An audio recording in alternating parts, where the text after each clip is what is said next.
Welcome. I'm having one of those days where I really don't have time to do a video, but I need to do a video because God keeps putting something on my heart. And so I feel like I need to address it, so I'm addressing it. And here's what God keeps putting on my heart. I get a lot of slack for telling people that birth is not painful, that it's overwhelming, or that birth can be compared to orgasm. But I think what people really want to ask is, okay, if birth isn't painful, why does everybody describe it as pain? And here's the deal. When you're in labor, you have so much energy flowing through your body, and you have never been taught how to take that energy and maneuver it.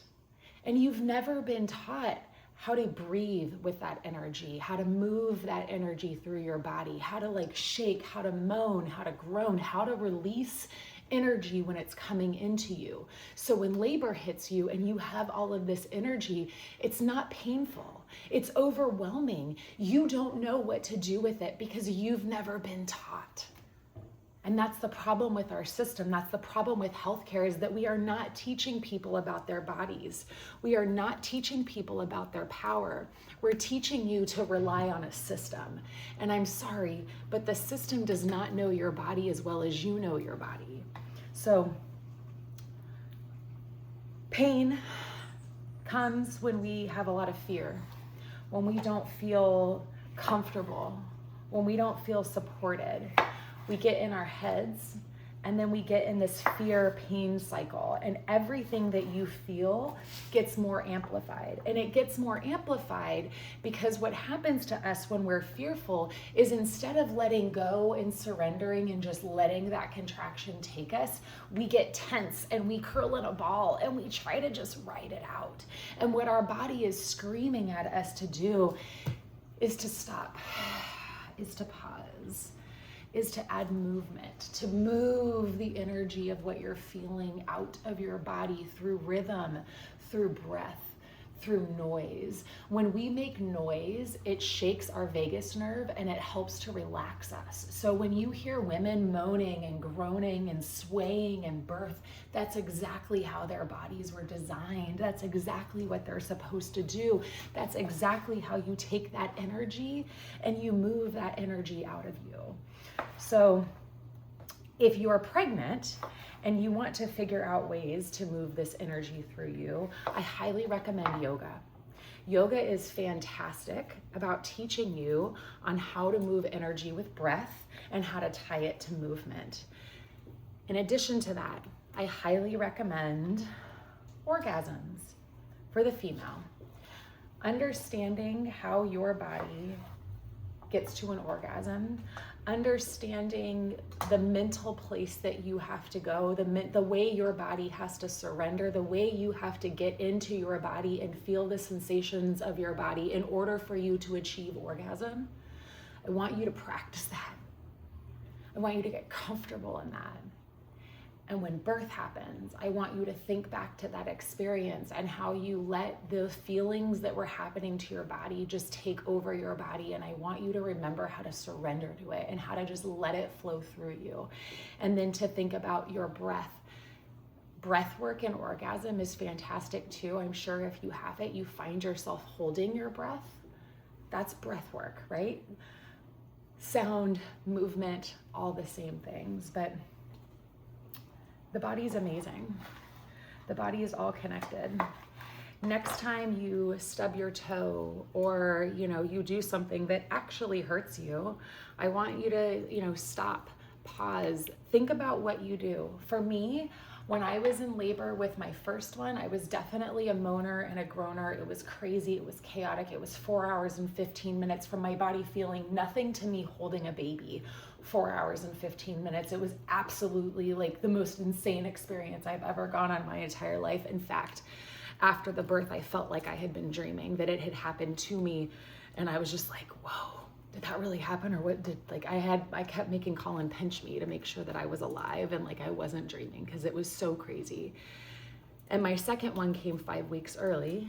And with his birth, I was contracting and I was fine. And I kept putting it off. And then Colin said, Jen, I am not comfortable going to work with how frequently you're contracting. And I was like, seriously, I'm fine. I have a midwife appointment tomorrow. Well, I decided to listen to him, and I went to the hospital, and I was 8 centimeters. And I was going to be having a baby that day. And that was a crazy, wild experience. A very different birth experience because they gave me tributaline to stop my contractions before they ever checked me to see how far along I was. And so they gave me the medicine, and then they checked me and they said, oops, which is never something that you want to hear in the delivery room. But you know, whatever, I had that birth unmedicated too, and that was probably hard. And then my third, night and day, drastically different. What changed my life and forever changed me as a birth doula was her birth experience, where I finally had home birth midwives.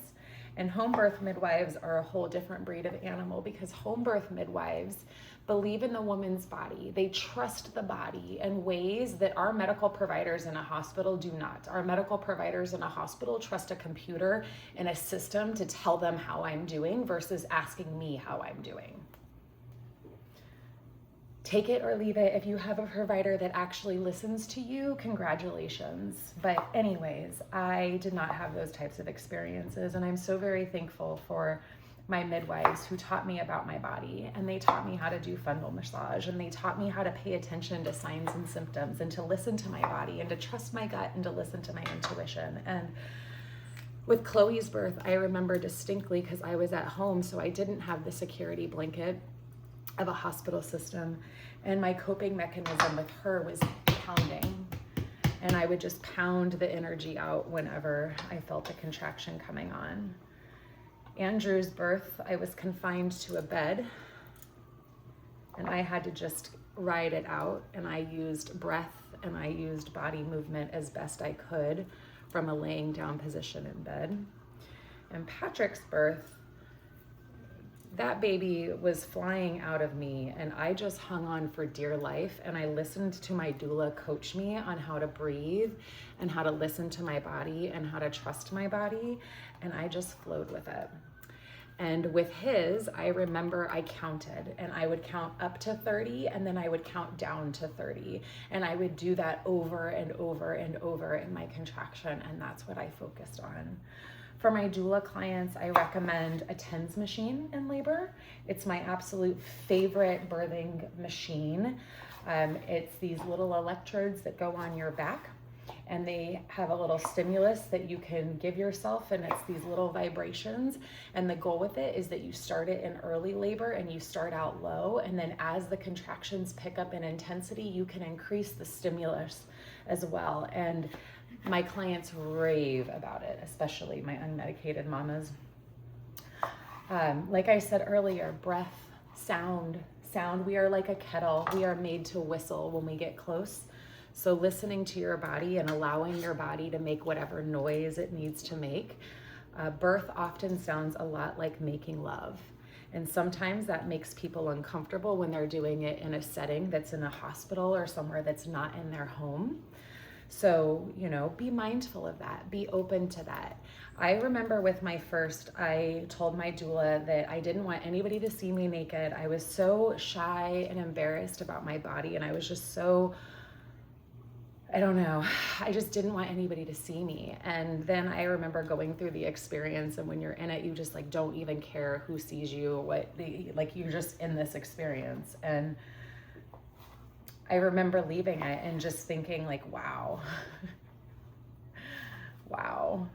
And in birth, you get naked because everything is just so much sensation. The feeling of clothes are just too much sensation for you. So being naked is absolutely the most comfortable place you can be. And then in birth, I encourage all of my clients to just go to this meditative place. Go to this inner space in your mind where you're not thinking about your birth. You are just in your body, you're welcoming your body, you're thanking your body. Your body is amazing. And I like to remind my clients all the time that in pregnancy, all we have to do is eat right, sleep well, hydrate. our bodies do everything else to grow these beautiful, perfect babies. And in birth, our bodies know how to birth these beautiful, perfect babies too. We just need to get out of our body's way. We need to get out of our head. We need to get internal. That's where that breath work comes in. That's where that mindset comes in. That's where I want you to be turning the world off in front of you and going internal. Pretend like there's nobody else in the room except for you and God. And you know that God is going to take you through this moment. Because I don't care what religion you are part of, at some point in your birthing experience, you cry out to God, and God meets you there. And so imagine it's just you and God. Nobody can make it better for you. Nobody can help you. It's you going through it and us standing right beside you, encouraging you and helping hydrate you and keep you motivated along the way, because we know you have this. We know that your body is perfectly designed for this, and we know the process that you're going to go on, and we're right there with you to help you along the way and to tell you what's normal and what's abnormal and to just help. So I encourage you, wherever you're giving birth, start your homework. Practice on having orgasms. Practice on understanding where you have to mentally and physically go in order to achieve an orgasm, and understand that giving birth to a baby is much the same. It does not have to be painful, but it is overwhelming. It is a lot. And that power that you feel at birth, well, that exists inside of you all the time. And the gift of birth is the gift of finding that power, of seeing how strong you are, and understanding that we limit ourselves. We think of ourselves as lesser than we actually are. We think of ourselves as weaker than we actually are. And we give up on ourselves much before our bodies are giving up. And friends, this is why we have a birth team. This is why we have people that we bring about around us during the birthing experience, so that they can come in alongside of us and they can remind us. They can encourage us. They can help lead us along the way. They can help you make decisions when you have split-minute decisions that you really aren't in the right thinking brain to come to conclusions on. So I can help remind you the right questions to ask. And I can help remind you just the different positions and the different things to kind of try to help your baby along, to help you along.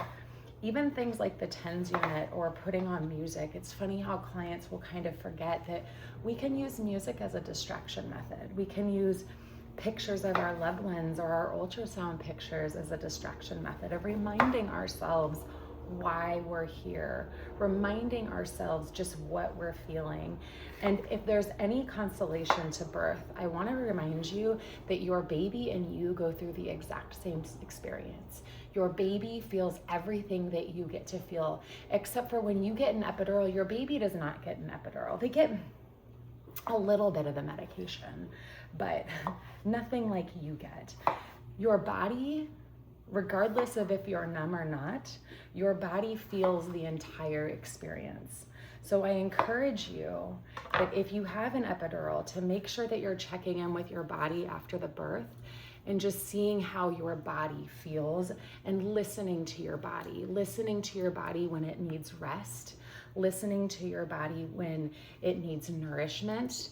Listen to your body when it has specific cravings, because those cravings are your body's intelligent way of telling you what it needs. Now, I tell my clients all the time, if your body is telling you that you need an entire pint of Ben & Jerry's ice cream, you say no. Everything in moderation. You could have a couple of bites of Ben & Jerry's every single day, but a whole pint is an absolute no-go.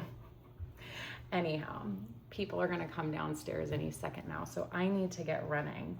But I hope that I can be a light and an encouragement to you. And if you're pregnant and you want to talk more about how your birth can be an empowering, amazing experience, I'd love for you to join one of my walks, or listen to me on live, or come to one of my life groups. Book an appointment, schedule a consultation. I would love to meet you. Anyhow, see you soon.